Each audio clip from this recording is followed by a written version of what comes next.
Hello everyone, so welcome back to my YouTube channel. आज मैं आप लोगों को हेयर केयर रिलेटेड और जो भी मेरी पर्सनल हेयर केयर रूटीन है वो सारी चीज़ें बताऊंगी। प्लस जो मैंने रिसेंटली हेयर ट्रीटमेंट लिया है जिससे मेरे बाल काफ़ी चेंज हो गए हैं और काफ़ी ग्लॉसी और शाइनी हो गए हैं, तो वो सारी चीज़ें मतलब कैसे मैंने क्या किया है, ट्रीटमेंट क्या लिया है, कैसे मेरे हेयर फॉल को मैंने रोका और कैसे मेरे बाल इतने घने हुए थे, कैसे वापस से रीग्रोथ हुई है, वो सारी चीज़ें तो मैं अभी आपको इस वीडियो में सारी चीज़ें डिस्कस करके बताने वाली हूँ। तो हम स्टार्ट करते हैं, लेट्स स्टार्ट। तो सबसे पहला क्वेश्चन जो आप लोग मुझसे पूछते हैं कि दीदी आपके हेयर कर्ली हैं या स्ट्रेट है, तो ये चीज़ मैं आपको क्लियर कर देती हूँ कि मेरे जो हेयर हैं वो कर्ली हैं बाय बर्थ। मींस मेरे कर्ल्स हैं, स्ट्रेट नहीं है। मैं स्ट्रेटनिंग करती हूँ वीडियोस के लिए, अदरवाइज़ मेरे बाल कर्ली ही हैं। तो ये चीज़ आप लोगों को मैं क्लियर कर देती हूँ और अब मैं स्टार्ट करती हूँ अपनी हेयर फॉल स्टोरी के साथ में। मीन्स जब मैं छोटी सी थी तब से मेरे बाल काफ़ी अच्छे हैं, बिकॉज मम्मी के, बुआ के, दादी के, मीन्स हमारे घर में हेरिडिटी है कि सबके बाल बहुत अच्छे हैं, काफ़ी अच्छी ग्रोथ है सबकी। और जितनी भी मेरी सिस्टर्स हैं, जितने भी मेरी मौसी हैं, बुआ हैं, दादी हैं, उन सबके बाल काफ़ी घने और काफ़ी लंबे हैं। इसी रीज़न से मेरे बाल भी काफ़ी घने और काफ़ी लंबे हैं, चाहे मैं केयर करूँ चाहे ना करूँ। तो फर्स्ट रीज़न जो होता है कि किसी की हेयर ग्रोथ ज़्यादा अच्छी कैसे होती है, चाहे वो केयर करता है नहीं, वो उन्हें गॉड गिफ्ट होता है हेरिडिटी के थ्रू। किसी लोगों को मीन्स पर्टिकुलर जो जिनके बाल अच्छे होते हैं वो हेरिडिटी के थ्रू मिलते हैं। तो मेरे को भी ऐसे ही हुआ था, गॉड गिफ्ट था, बहुत अच्छे बाल थे, बट मैंने उनकी कदर नहीं करी। रेगुलर बेसिस पे स्ट्रेट करती थी, ऑयलिंग नहीं करती थी और बिल्कुल केयर नहीं करती थी। और बाल काफ़ी घने थे और काफ़ी लंबे थे, तो कर्ल्स में मुझसे मैनेज नहीं होते थे, तो मैं उनको स्ट्रेट कर देती थी और वीडियोस में स्ट्रेट बाल बहुत अच्छे लगते थे। तो रेगुलर बेसिस पे ये सब करने की वजह से बाल कहीं ना कहीं कभी ना कभी तो डैमेज होने ही थे। तो थोड़े टाइम तक तो हेयर फॉल नहीं हुआ, बट उसके बाद में मुझे टाइफाइड हो गया था। टाइफाइड होने के बाद भी मुझे हेयर फॉल नहीं हुआ था जब मुझे पहली बार टाइफाइड हुआ था।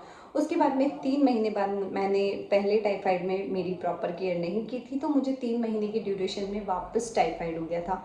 और उस टाइफाइड ने मुझे काफ़ी ज़्यादा कमज़ोर कर दिया था। और उसके 3 महीने बाद, मीन्स सेकेंड टाइफाइड के 3 महीने बाद, प्रॉबेबली मोस्ट प्रॉबेबली दिसंबर से मुझे स्टार्ट हुआ था हेयर फॉल।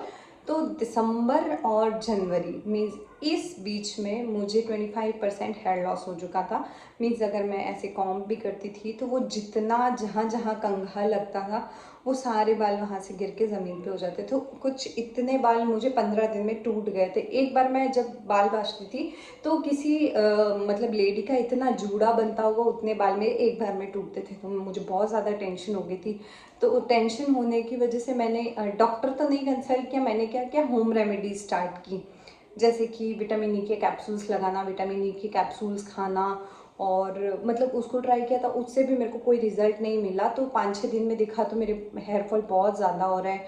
मतलब मैं शैम्पू करने से भी डरने लग गई थी, कॉम करने से डरने लग गई थी, हीटिंग बिल्कुल नहीं करती थी और बाल इस तरह से जा रहे थे कि देख के रोना आता था कि इतने बाल चले जाएंगे, मैं टकली हो जाऊंगी। और लिटरली मैंने क्या किया, फिर मैंने विग भी मंगवा ली थी, वो जो होती है ना एक्स्ट्रा एक्सटेंशंस वाली, वो विग भी मंगवाई थी। बिकॉज मेरी ननद की शादी आने वाली थी, फरवरी में उनकी शादी थी। तो ये सब देख के मैं काफ़ी टेंशन में आ गई। तो शादी हो गई, उसके बाद मतलब ननद की शादी हो गई थी, तब तक मैंने ऐसे ही चलने दिया कि हाँ मैं नेचुरल होम रेमेडीज़ ट्राई करूँगी, ये कैप्सूल्स ट्राई करूँगी। तो मैंने 1 महीने ध्यान नहीं दिया, तो 1 महीने के अंदर अंदर आप लोगों को भी डिफरेंस नज़र आया था कि मेरे बाल कितने घने थे और कितने पतले हो गए। तो कमेंट्स में भी बहुत सारे लोग बोलते थे दीदी कि आपके बाल पहले इतने अच्छे थे, अब क्या हो गया। तो मेरी कुछ हेल्थ इश्यूज़ की वजह से मेरे सारे बाल चले गए थे। और फिर जब मेरे हेयर फॉल नहीं रुका तो फिर मैं डॉक्टर के पास ही गई। चित्तौड़ में डॉक्टर था, डॉक्टर हेयर स्पेशलिस्ट ही था, डर्मेटोलॉजिस्ट था। तो उनसे मैंने कंसल्ट किया कि मेरे बाल बहुत ज़्यादा टूट रहे हैं तो मैं क्या करूँ। तो उन्होंने मुझसे डायरेक्टली एक ही सवाल पूछा कि आपको पिछले 5-6 महीने के अंदर अंदर कोई डिजीज़ या आप कहीं बीमार हुए, ऐसा कुछ हुआ। तो मैंने कहा हाँ मुझे टाइफाइड हुआ है।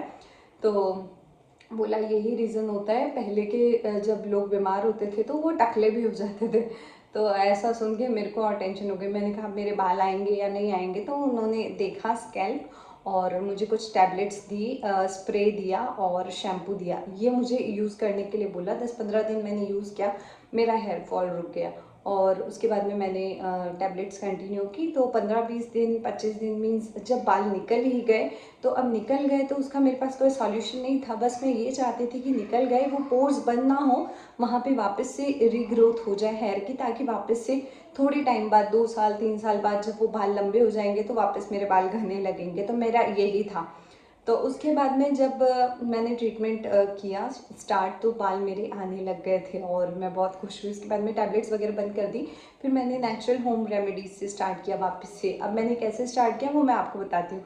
रेगुलर बेसिस पे हफ्ते में 2 बार ऑयलिंग करना स्टार्ट किया, 2 बार शैम्पू करती थी। और खाने में जो भी ये फॉलिक एसिड वगैरह होती हैं, मतलब टैबलेट भी होती है फॉलिक एसिड की, आप यूज़ कर सकते हो, वो खा सकते हो, जिससे आपके बाल अच्छे रहते हैं और बाल टूटते नहीं है। विटामिन ई आप किसी भी ऑयल में यूज़ कर सकते हो, बट मैं ऑयल ही वाव का यूज़ कर रही हूँ, जिससे कि आपके बाल बहुत अच्छे होते हैं। ऑनियन वाला है ये हेयर ऑयल, वो मैं आपको फ़ोटो अटैच करके दिखा दूँगी कि ये वाला ऑयल मैं यूज़ कर रही हूँ। और जब हेयर फॉल मेरा रुका, उसके बाद में मीन्स पहले तो डॉक्टर ने रिकमेंड किया था कि आपको ये शैम्पू यूज़ करनी है। जब मेरा हेयर फॉल रुका तो मैंने sulphate free, paraben free shampoo use करना स्टार्ट किया, जो कि पर्टिकुलर कोई भी शैम्पू होता है उसमें पैराबिन और सल्फेट आते ही हैं, जो कि हमारे बालों को कहीं ना कहीं डिस्ट्रॉय करते हैं, डैमेज करते हैं। तो मैंने वाव का ही ऑनियन का शैम्पू स्टार्ट किया। उसके अंदर सल्फेट भी बहुत कम होता है और पैराबिन फ्री वो शैम्पू होता है। तो ये सब चीज़ों का जब मैंने ध्यान रखना स्टार्ट किया तो मेरे बाल बहुत सारे मीन्स बेबी हेयर्स आने लगे, तो मुझे रिजल्ट्स मिलने लगा। मैंने कंटिन्यू किया, स्टिल मैं कंटिन्यू कर रही हूँ। तो बाल मेरे अभी फ़िलहाल इतने हैं नहीं, बट काफ़ी अच्छी रीग्रोथ हो गई है। फरवरी में मेरे को हेयर लॉस हुआ था। अभी मार्च, अप्रैल, मई, जून, जुलाई, अगस्त, सितंबर, 6 महीने के अंदर अंदर मुझे इतने 6 इंच या 5 या 6 इंच की जो ग्रोथ है बालों में वो दिखने लगी है। और मैंने जैसा कि बताया कि मेरे कर्ली हेयर्स हैं, तो इस वजह से क्या, जब जो भी नए बाल आ रहे हैं वो ऐसे घूम के ऐसे सर के ऊपर रहते थे। तो मैंने उसके लिए लिया केराटिन ट्रीटमेंट। मैंने हेयर स्मूथनिंग नहीं करवाई है, मैंने केराटिन ट्रीटमेंट लिया है। स्मूथनिंग और केराटिन में डिफरेंस होता है। स्मूथनिंग के अंदर केमिकल यूज़ होता है हेयर में, वहीं केराटिन के अंदर केमिकल यूज़ नहीं होता है। केराटिन जब आप करवाते हो तो इट्स काइंड ऑफ प्रोटीन, ये कोई प्रोटीन होता है जो कि आपके बालों के लिए मतलब अच्छा होता है, बेनिफिशियल होता है, इसका कोई नुकसान नहीं होता है। दूसरा, अगर आपके हेयर कर्ली होते हैं तो वो कुछ पर्टिकुलर पीरियड के लिए स्ट्रेट नहीं होते हैं, मतलब मैनेजेबल हो जाते हैं, स्मूथ हो जाते हैं। तो ये पर्टिकुलरली कोई स्मूथ मतलब मैंने स्ट्रेटनिंग नहीं करवाई है, ये स्मूथ है मेरे बाल, इस वजह से स्ट्रेट लग रहे हैं। अदरवाइज कुछ ही टाइम बाद ये वापस से कर्ली भी हो जाएंगे। बट कैरेटीन की वजह से आपको क्या फ़ायदा होता है, आपको हेयर फॉल से थोड़ा छुटकारा मिलता है। दूसरा, आपके बालों को प्रोटीन मिलता है, आपके बाल सिल्की होते हैं और फ्रिज फ्री होते हैं, जैसा कि ठंड वगैरह आ रही है। और वहीं अगर आप स्मूथनिंग करवाते हैं तो स्मूथनिंग में परमानेंट स्ट्रेटनिंग होती है, उसके अंदर आपका केमिकल यूज़ होता है जो कि आपके बालों को नुकसान पहुंचाता है और आगे जाके कहीं ना कहीं हेयर लॉस होने के चांसेस रहते हैं। तो ये डिफरेंस होता है। और कैरेटीन कितना मतलब कॉस्ट का रहता है, तो मैंने जो कैरेटीन करवाया है वो मैंने लॉरेल का करवाया है। लॉरेल का कैरेटीन करवाने में मैंने 4000 पे किए, प्लस उसके बाद में शैम्पू और एक मास्क दिया था, वो मैं आपको दिखा देती हूँ। तो ये शैम्पू है लॉरेल पेरिस का, एब्सोल्यूट रिपेयर का, ये वाला शैम्पू है। पिक मैं आपको अटैच करके ज़रूर दिखा दूँगी। और ये एक हेयर मास्क दिया था, ये मुझे यूज़ करने के लिए बोला। ये चीज़ें बिल्कुल नुकसान नहीं करती बालों को। तो ये जो चीज़ें हैं ये आप यूज़ कर सकते हो। और अगर आपकी मतलब हेयर फॉल हो रहा है तो आप सबसे पहले डॉक्टर को कंसल्ट करें, उसके बाद में कोई घर का नुस्खा स्टार्ट करें। बिकॉज अगर आप डॉक्टर से कंसल्ट नहीं करेंगे, खुद से ट्राई करते रहेंगे, तो कहीं ना कहीं आपको लॉस होगा, जैसे मुझे हुआ। और अभी मैं आपको दिखा सकती हूँ, मेरे बाल कुछ इतने लंबे हो गए हैं और मैं बोलते बोलते भी थक गई। तो ये जो बाल हैं ये अभी सारे पुराने ही बाल हैं, जब नए आएंगे तब काफ़ी घने रहेंगे। और स्मूथनिंग का रिजल्ट परमानेंट स्ट्रेटनिंग नहीं है, मीन्स कैरेटीन का रिजल्ट परमानेंट स्ट्रेटनिंग नहीं है। कैरेटीन का जो मेन मोटिव है वो ये है बालों को प्रोटीन पहुंचाना, बालों की कंडीशन को अच्छा करना। तो यही रीज़न है कि मैंने कैरेटीन कराया, स्मूथनिंग नहीं करवाया। और टोटल कॉस्ट अप्रॉक्स 6 से 7 हज़ार के अंदर अंदर आपको कैरेटीन हो जाता है। और कैरेटीन में आपको 2 दिन 3 दिन लगते हैं, 3 दिन लगते हैं, मीन्स एक दिन कैरेटीन होता है और उसके अगले दिन से अगले दिन आपको हेयर वॉश करने के लिए बुलाते हैं सैलून पे। तो मैंने लॉरेल का करवाया है कैरेटीन, बहुत सारे लोकल ब्रांड्स भी करते हैं कैरेटीन, बट बी अवेयर आप कोई प्रोफेशनल ब्रांड्स का ही यूज़ करें कैरेटीन, ताकि आपको भी अच्छा रिजल्ट मिले।